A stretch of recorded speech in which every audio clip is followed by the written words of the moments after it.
मेरे मोहतरम भाइयों, ये सिर्फ हमारी ताकत को बढ़ाने के लिए है। कभी आप लोग वल्लाह लंबा क़याम करके देखो, लंबा रुकू करके देखो, लंबा, और ये पाँव जो है ना मेरे मोहतरम भाइयों, आपकी थाइस टेस्टिस के साथ टच नहीं होनी चाहिए। ये देखो एक बात,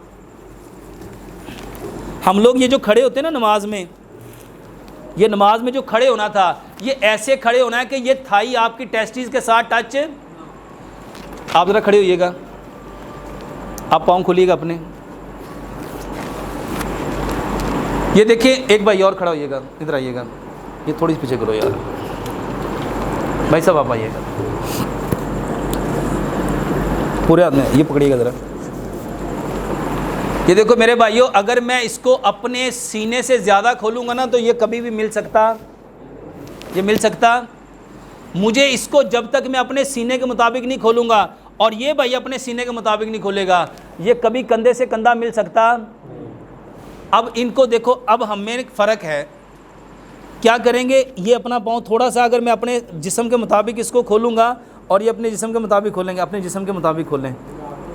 जब ये जिस्म के मुताबिक खोलेंगे, हमारे हाथ जब यहाँ पे होंगे, अपने हाथ बांधिएगा, तो ये हमारी तीनों चीज़ें आपस में, अभी भी ये गैप है मेरे मोहतरम भाइयों, इसको आपकी थाई के साथ टच।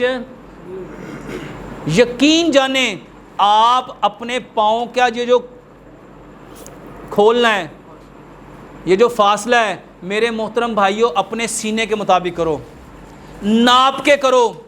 यकीन जानो, अगर आपकी ये पुश्त, ये वाला हिस्सा, और जितने लोगों को पीछे दर्द होती कहाँ होती है, इसी से में होती है, इसी से में होती है। और जितने लोगों को यहाँ दर्द होती है उसकी सबसे बड़ी वजह ये होती है, आप घर जाके प्रैक्टिस कीजिएगा, अपने पैर कम खोलो, कम खोलो, और ये थाई टच हो रही हो और आप ऐसे रुकू करो, यकीन जानो आपके यहाँ पे दर्द शुरू हो जाएगी। आप अपने पाँव ज़्यादा खोलो अपने सीने के मुताबिक और फिर रुकू करो, वल्लाह आपका रुकू भी परफेक्ट होगा और आपकी कमर में दर्द नहीं होगी, सुकून मिलेगा। और आज हमारी कमर में सबसे ज़्यादा दर्द तकलीफ़ क्यों है, और ये जो हमें मसाइल हैं, इसकी वजह क्या है कि हमने प्यारे पैगंबर जनाब मोहम्मद सल्लल्लाहु अलैहि वसल्लम के तरीके के मुताबिक अपना क़याम, रुकू, सुजूद नहीं किए।